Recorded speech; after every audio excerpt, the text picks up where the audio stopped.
everyone, it's Aaron Morrow and Bryan Laflamme, the realtor and lender duo, mortgage guy, Washingtonian realtor, Greater Seattle area. We're back at it again with another YouTube Live multicast, multi-stream platform in the greater social platform, multiverse, streaming to you on everything, anywhere, Clapper, TikTok, YouTube, you name it, you've heard of it. I haven't figured out how to go on Alignable yet, but I'm sure if there's a way to go on Alignable, I'll be on there too soon. So we're everywhere. Let's see here. Now we're on IG.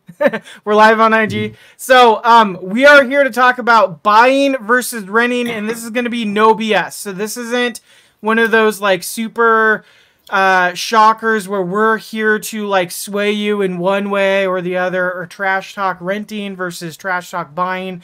We're here to look at the numbers conservatively and almost being unbiased on it. I know that sounds crazy because we're realtors and a lender here, but really we're here to look at this with you, and we want to make sure we want to look at it from a stance of, is buying a home or renting right now right for you right now? Or when is it the right time for you to get into home ownership? That's what we're looking at today. We're going to be breaking down the numbers, and Bryan, numbers geek, love it, he has been really good with these numbers. So he's been super harsh on like on the home ownership side to be fair with the numbers. So this isn't like skewing to make it look like, oh, look how awesome home ownership is, you know, compared to, oh man, like renting seems like it's a no-brainer. We should just rent the rest of our lives and give all of our money to all of these corporations that are just going to build these new construction properties for us to rent the rest of our lives. Anything like that. So we are here to be able to approach this and help you guys. I know this is the longest intro ever. Let's just get into it. Bryan, you have anything to add to that super long 5-minute intro? Or I was just going to keep letting you going forever. Yeah, you're like, he is just going to, I've been watching, I was like, I've been going for 3 minutes.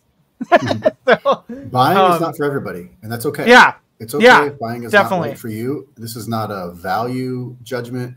It could be maybe you're not financially ready to buy yet, which scares a lot of people away from trying to buy. And I want to dissuade that. First of all, if you think that buying a home is something that you want in your future, you should talk to a lender. Oh, Aaron's got called me right when I said that.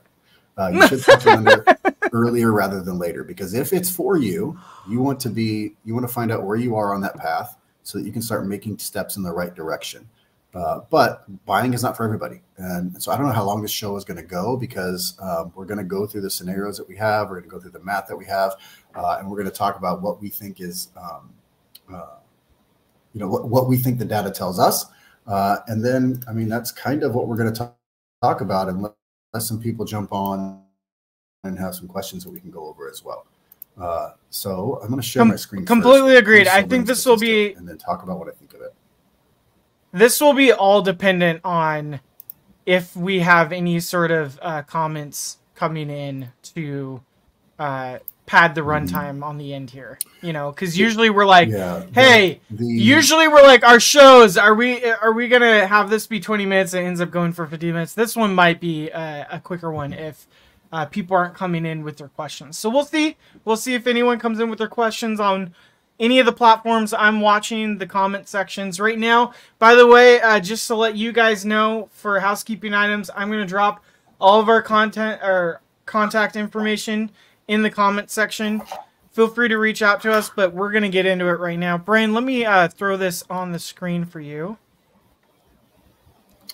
So this is a stat I came across doing some research for a class to our business partners. And it is one of the most sobering statistics I've seen regarding housing. And I want to start with the best hedge against inflation is a 30-year fixed mortgage. Okay. Housing prices have gone up. If you are purchasing a house, housing prices have gone up. You know for whom they have not gone up? People that purchased in 2020, 2021, 2022, 2018, 2015. Their housing prices have stayed the same, or it has gone down. Because once you purchase a house, you have your interest rate and you have your housing payment. Yes, taxes will go up at about 2% a year or so. But if you buy a $500,000 house in Pierce County, your taxes are going to be about $4,800 or so a year. So it'll go up 2% of that 4,800, which is just over $90 a year. Yeah. That is how your housing price will increase, as opposed to your entire rental payment increasing. So I want to go over this first. A stat that I ran across: the share of people who spend 30% or more of their income on housing in just our greater Seattle area. So this should say 18 to 24. There's a typo there on the graph, but from 18 to 24, 64% of renters spend 30% or more of their income on housing. Only 44% of homeowners. Now, this is to be expected as people are kind of entering the workforce. They probably have more entry-level jobs. They haven't quite worked their way up through the job force into the higher-paying jobs as they get older.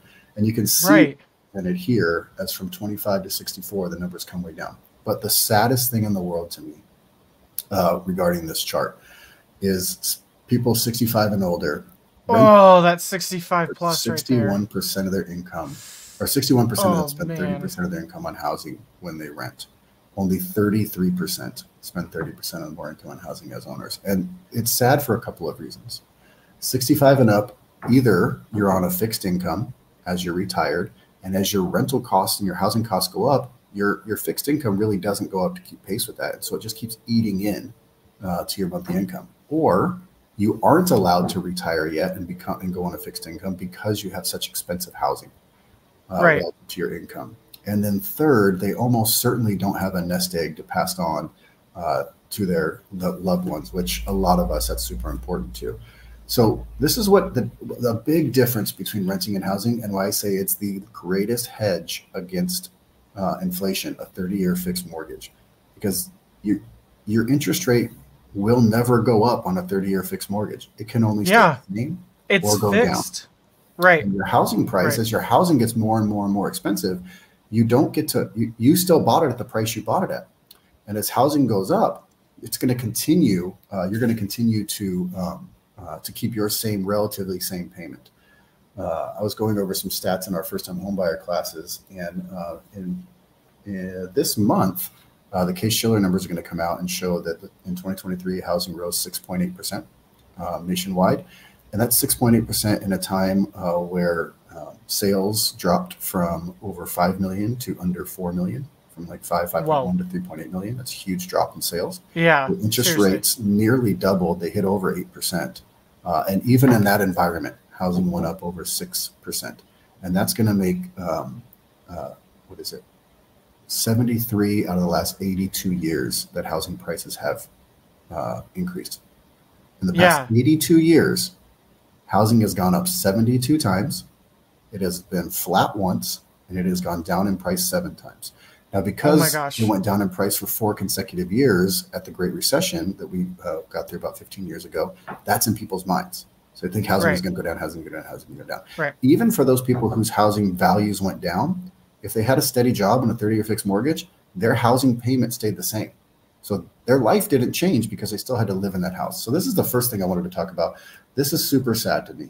61% of renters 65 and over spend 30% or more of their income on housing. The best case scenario is they spend 30%. And that's gross income. So that's not counting taxes, health insurance, food, like all the stuff that they have to spend anyways. All right, so now let's look at some math, shall we? We're going to look at King County, and we're going to look at Pierce County.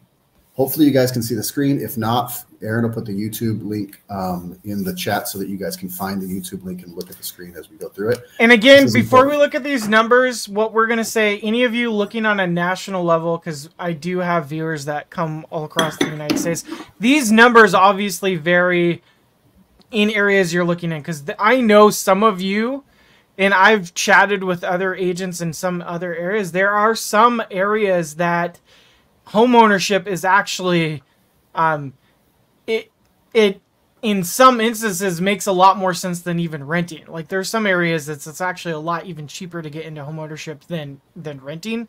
So like just keep in mind that I always encourage to either reach out to us and we'll connect you with a great lender and lender realtor team to look into your situation to make sure if this makes sense for you.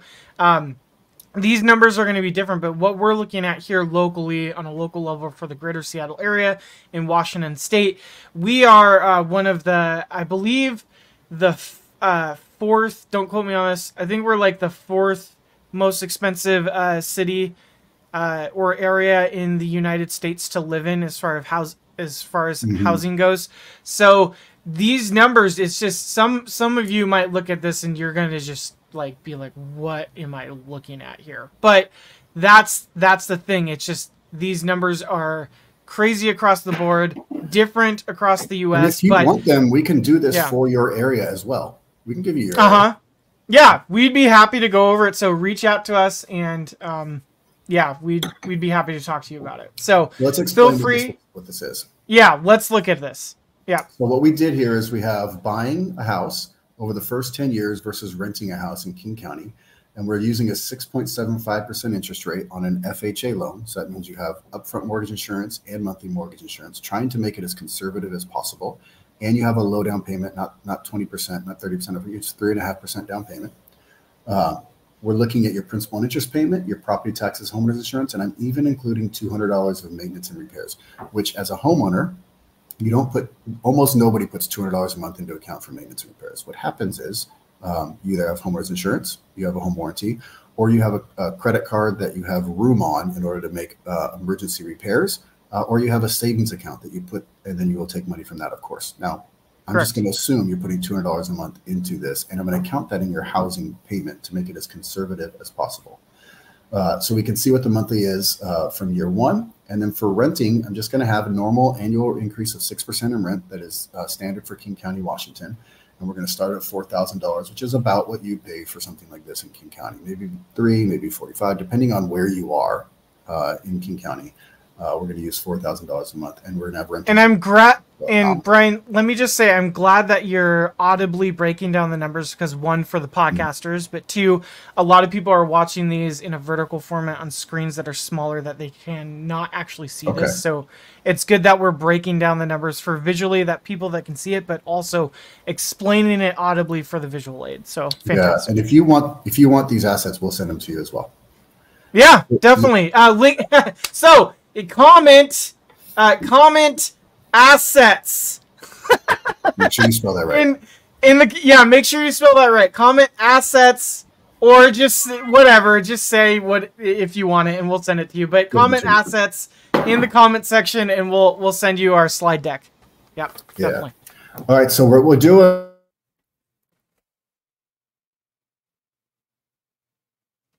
I think I lost Brian there, or maybe my connection's not doing so well. So we'll see. Price increases. Oh, there we go. Oh, I think I lost you. I don't know if I. We're back. Anyways, you're back. Okay. Yeah. You keep going. So, through the first 10 years, every single year until year 7 is going to be cheaper to purchase than it is to rent than it is to purchase on a monthly cash flow basis. As you can see, year 1 is much lower, and then we don't eclipse the cost of rent by going up just the normal 6% until year 8. So over the first 10 years, you're actually spending $46,821 more for your mortgage payment as a buyer than you are as a renter. And this is where most people stop. Aaron and I were watching someone's video where this is one of the place where they stopped. Hey, if you buy or if you rent, you're going to pay this much in rent and this much as a buyer, and so it doesn't make sense to buy. And we thought, well, what if we dug a little deeper? And yes, absolutely. And this is assuming also that nobody ever refinances from their 6.75% interest rate. So if you've been on any of these podcasts, you see where we think rates are going to go and why, and how the data continues to bear that out. So this is also assuming during this 10 years, rates never get below 6.75. They stay here and nobody refinances. Another way that we're being super conservative away from buying and toward renting, just to show like the real benefits and the costs of all of it. Everything has a cost and everything has a benefit. So we're going to look at and you're the only one who can decide which one is more important to you. So the next thing we're going to look at is the appreciation gain. And man, I meant to have these come up separately, but that's fine. You can all look at them. So, and Brian, not to slow you down, but for any of our listeners that want to understand, can you define cash flow for people that have no real estate speak? Yeah, cash flow is just the amount of money that you are spending every month or making every month. So what's going out or what's coming in, how your cash flows in and out. And then that. And to summarize our chart, because we went super conservative on the numbers on this chart that we made based on the interest rates and this monthly payments that we broke down for these mortgage payments for this house purchase price, you would actually be not, your rental costs would be better for the first 10 years. Would be less. Yeah. Would be less for the first 10 years on the house. Almost $50,000. Like that's a big number. Yeah, that is a big number. You're going to spend and that's monthly. Yeah. $50,000 over the aggregate, $50,000 more.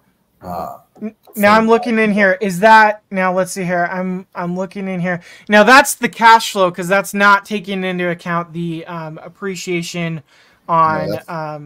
That's next. That's next. Yeah, that's next. Okay, yeah. I'm getting ahead of myself. Total out of pocket is $685,739 for buying and $638,918 for renting. That number, awesome for you if you're listening. Just off the top of my head, carry the 1 square root of pi, $46,821. Less in rental costs than mortgage costs. All right, so the thing that you don't get when you rent that everybody knows is appreciation. Now, not many people know how much appreciation. So we're taking the historical appreciation of 5.31% in King County, Washington. That is historical appreciation over the last 62 years. So we're not just counting the 18%, the 10%, the 6%, the nearly 7% that housing prices have gone up the past 4 years. We're taking the average, the highs and the lows. So with that average appreciation gain over the next 10 years, a $750,000 house is going to be worth $1.25 million. If that seems incredible to you and you're in Pierce or King County, this $750,000 house 10 years ago was about $350,000, $375,000. That was the price of the house. That is, we talked about at the top of the show, real estate has gone up now 72 of the past 83 years. It is 72, 1, and 9. Yeah. Brian, by the way, we have a live comment from one of my TikTokers, Joe Smith. He's a regular. Hey, Joe, thanks for coming on. He mentioned interest rates are now close to 8%. No. Interest rates on a down payment assistance loan in Washington State will be close to 8% if you take the 5% down payment assistance option. But interest rates right now, we just quoted somebody on a 30-year fixed with 30% down at 6.99%. Rates are in the high 6s to the low 7s. After this week's 2 pretty difficult inflation reports, we had a consumer price index that came out hotter than expected and inflation went up a bit. That was tempered on Wednesday and Thursday, one by retail sales coming in much lower than anticipated, and the Fed coming out and saying, hey, we don't need inflation to go down in a straight line. We understand that it's going to be bumpy. But then today we had the producer price index, which the consumer price index, think of it as the retail prices, what you pay as a consumer. Producer price index, think of it as the wholesale prices, what it costs to manufacture and send things to you. That went up pretty dramatically, and we had another high print. So interest rates are currently at their 2024 highs, but 6.75% on an FHA loan is 100% doable right now. Thanks, Joe. Awesome, Joe. Thank you so much for the comment. Hey, and Joe, any other comments, please feed them to us because we'd love to answer your questions as we go along. And I need to say these rates that I quoted are not an offer to lend, and there are specific scenarios with a whole lot of things that we can't get into right now. But FHA loans, yes. part 675 should be easy to get to. Yes. So this appreciation you have of about $500,000. So that means a $750,000 house is going to be worth about $1.25 million. What else people don't really realize is you have amortization gain. So you have amortization of about $100,000 that if you sell, this is also your money that's coming back to you. You also have a tax benefit. As you reach the higher tax brackets, you may want to write off your taxes. So for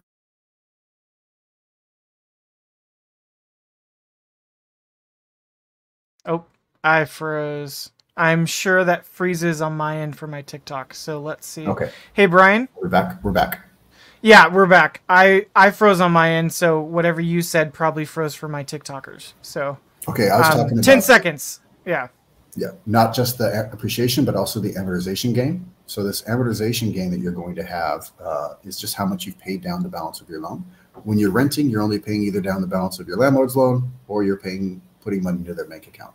So you have appreciation, you have amortization, and you have tax benefits if you decide to write off your homeowner's insurance and your taxes. Now, I made the assumption that you're not going to quite be in the tax bracket to write off you're going to probably take the standard deduction for the first few years, and then maybe you get into an income tax bracket where you want to itemize your deductions. And so we didn't itemize every year for tax benefit. And all that itemization means of the tax benefit is you get to lower your taxable income, so you pay less in taxes. I also wanted to include this cost to sell. This cost to sell is a big deal. So you're going to pay a realtor, hopefully, because if I were selling a house, I would only ever use a realtor.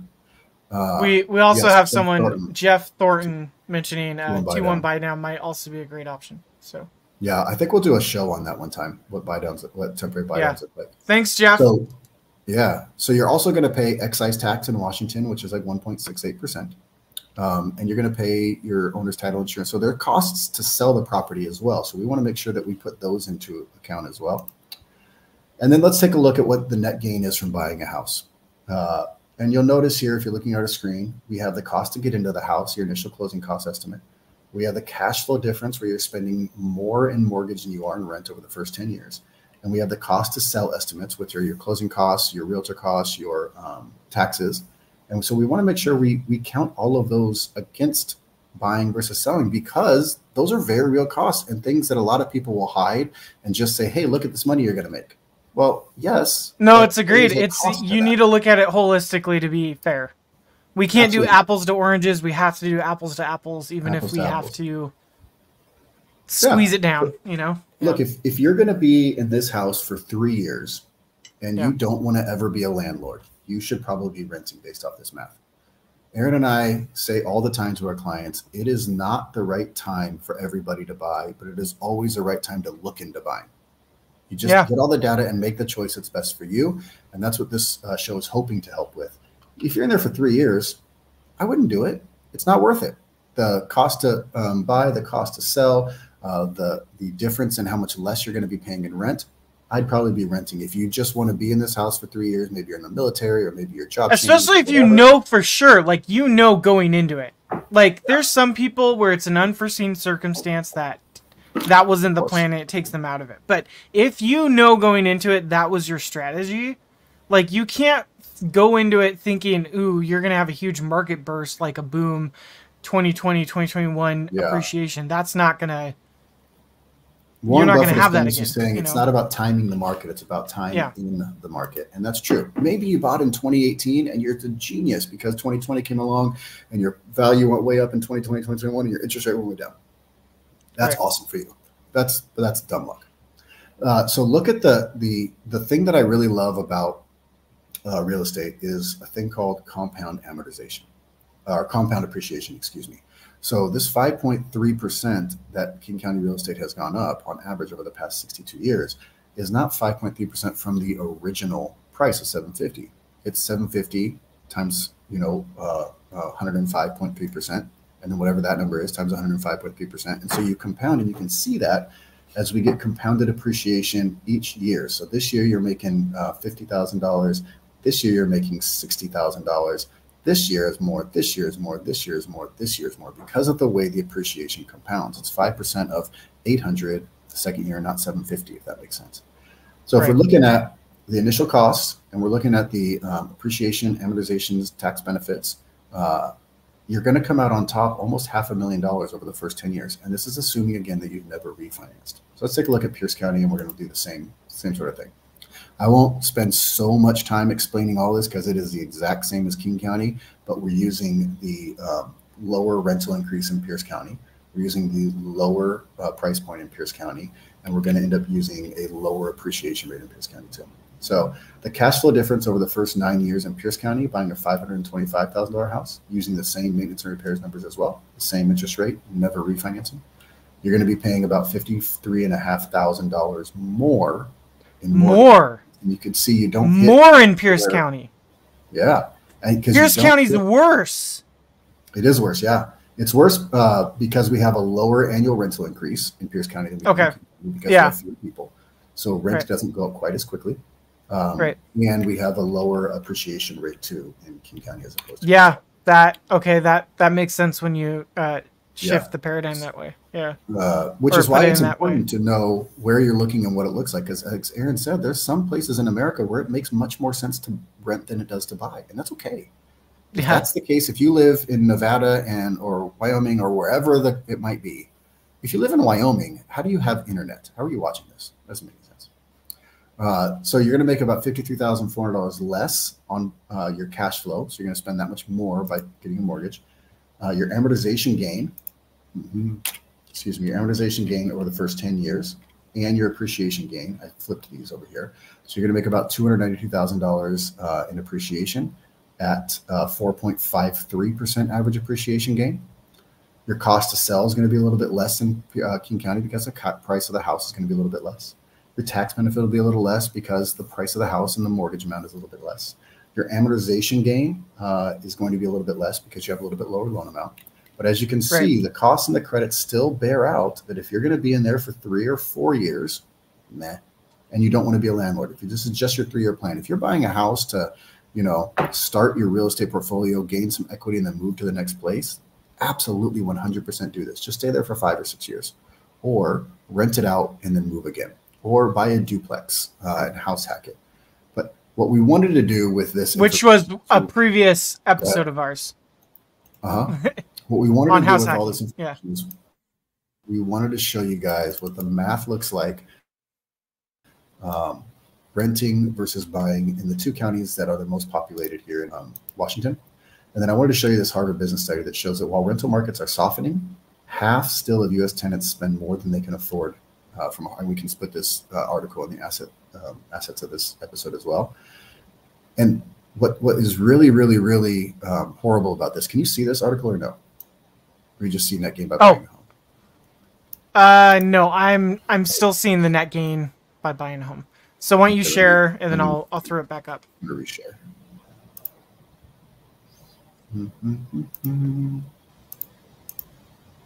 There we go. Perfect. Okay, adding it to the stage. All right, here we go.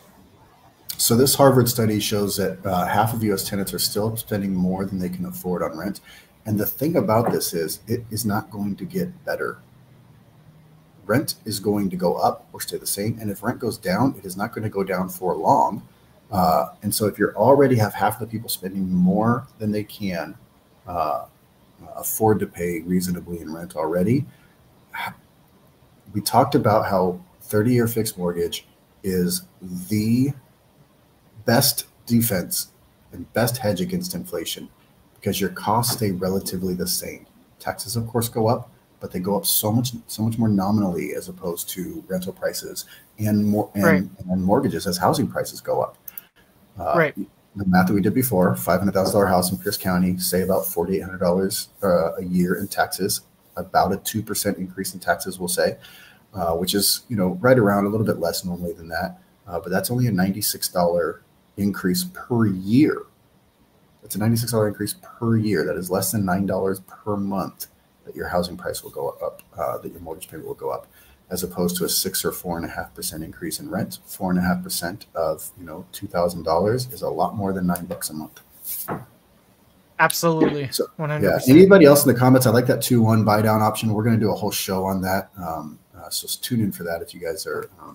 That's so. Jeff Thornton's interesting. Not to give him a full-on plug, but Jeff's good guy. So I've met him off of TikTok, I believe, and YouTube. But he's a realtor and broker at the same time. All right. Yeah. In our area. So that's great. He's in the business. And he's watching. So way to go. Cheers, Jeff. Yeah. Thanks, Jeff. Or was watching. Peaced out. Into my cheers, Jeffrey. Yeah, no.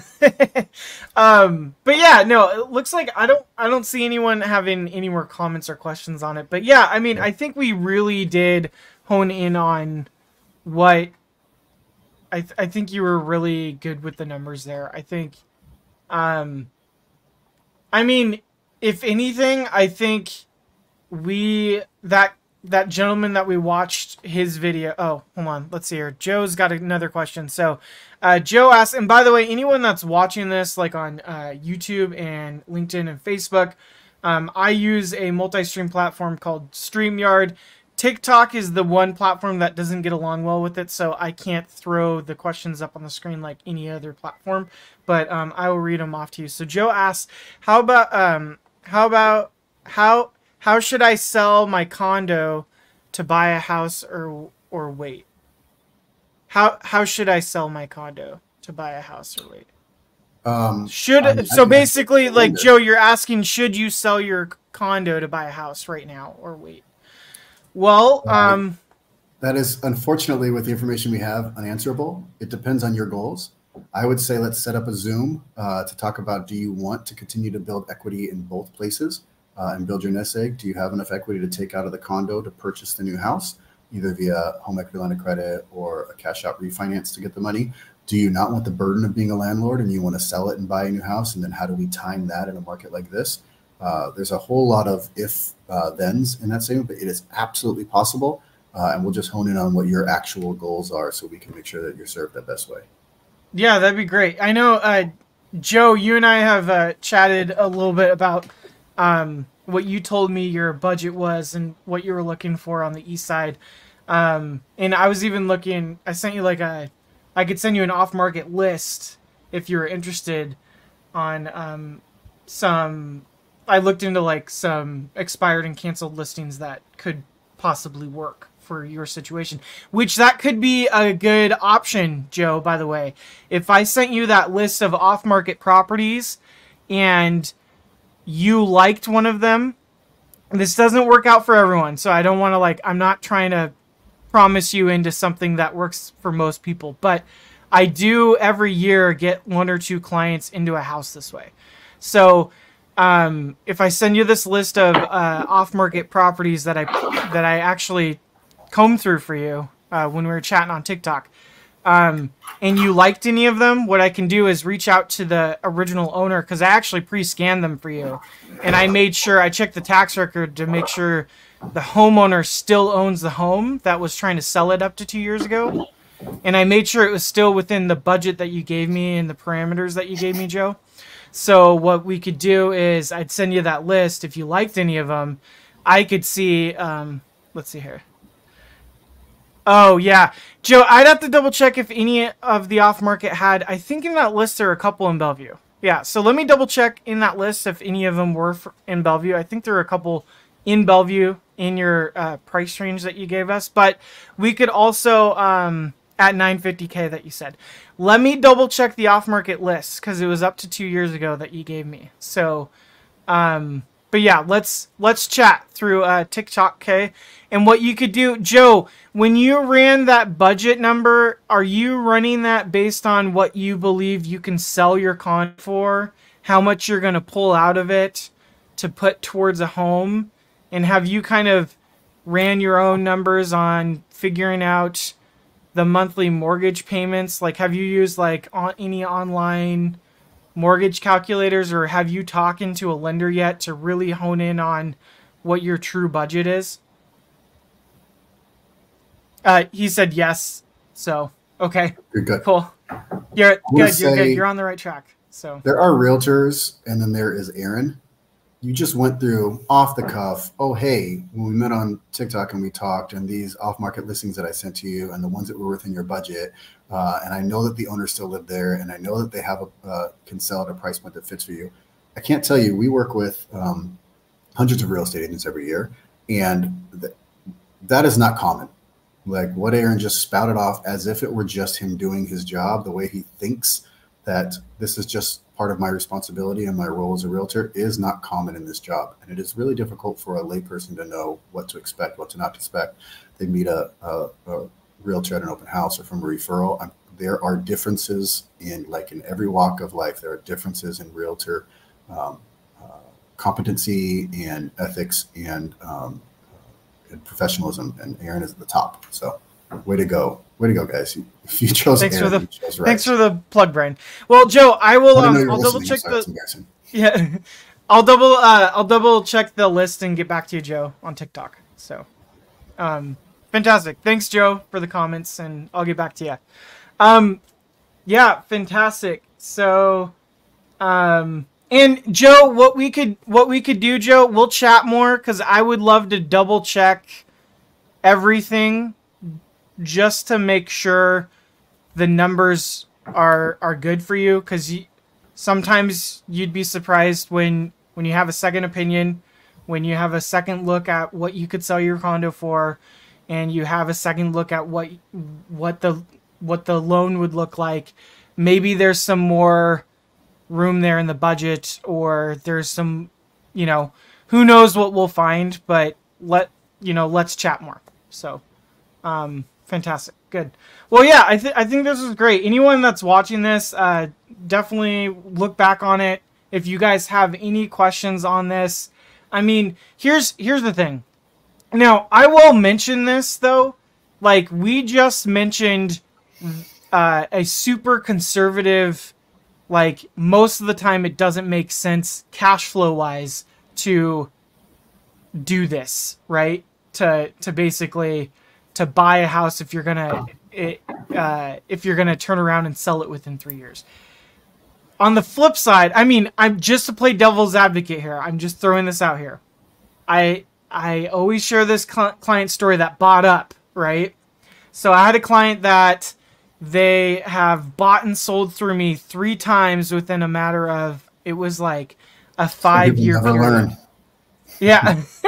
They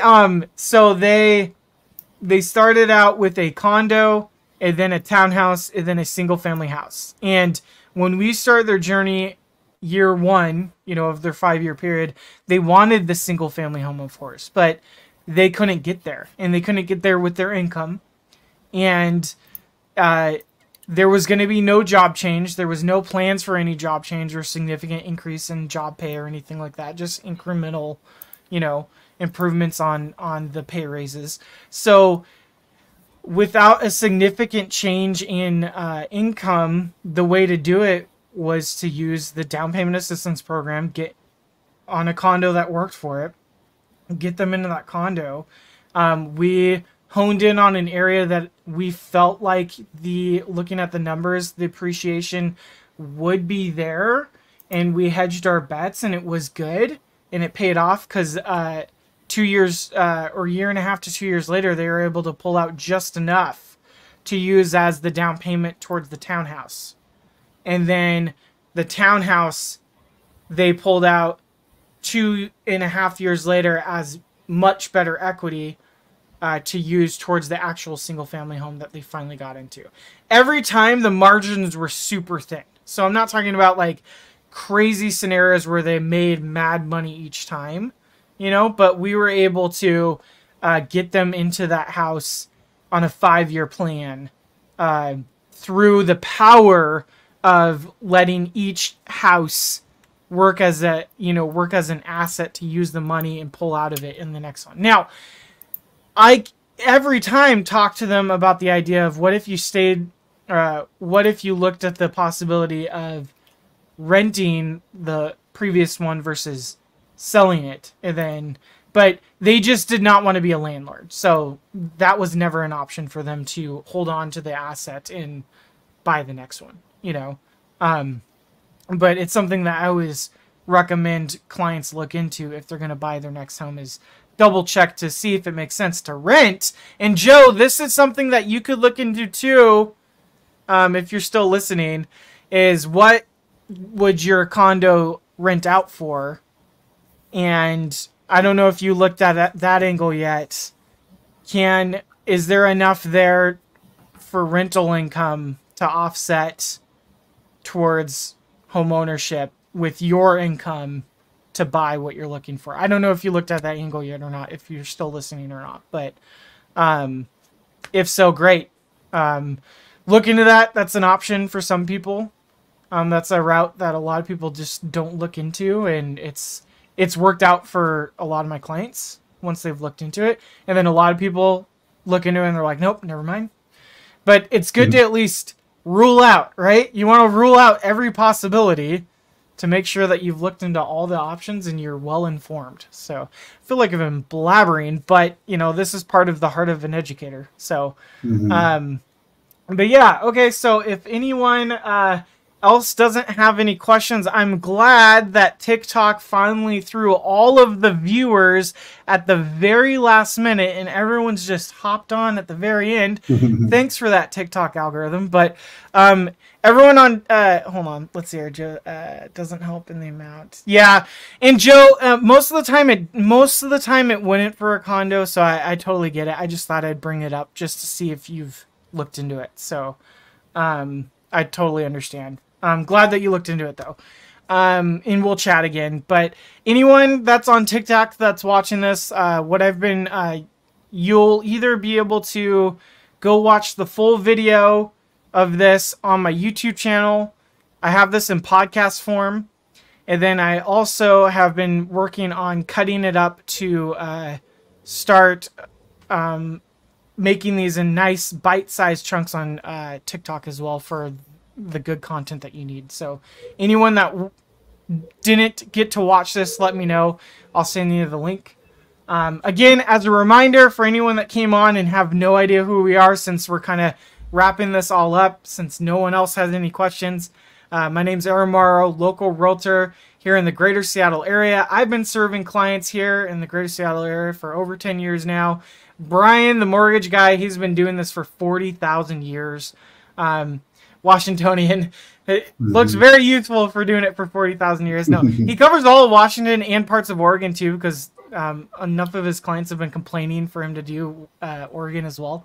And there's really no difference between Washington and Oregon. Yeah. Like, I mean, lending laws there is, but like you wouldn't know if you were in one state or the other. Yeah. I primarily work with clients in King, Pierce, and Snohomish counties, but you know, I have clients that take me like I just had a client, I just threw a video up on TikTok and YouTube of a client journey in Skagit. So like I have clients that take me a little bit north or south depending on what they need. So reach out to us. We're happy to help. And if you're all across the US, again, we'd love to help connect you with the right people. Other than that, reach out to us. We're happy to help. And until next time, stay tuned. We're still figuring out where we're going to talk about next time. But other than that, I think that's it. You have anything else, Bryan? Nope. It's a pleasure as always. This was super data deep. So please, please, please, if you're watching this on just audio format, reach out for the assets and we will send them to you, or go over to Aaron's YouTube channel so you can follow along. You want to make sure comment assets. All right. Sounds good. See you guys.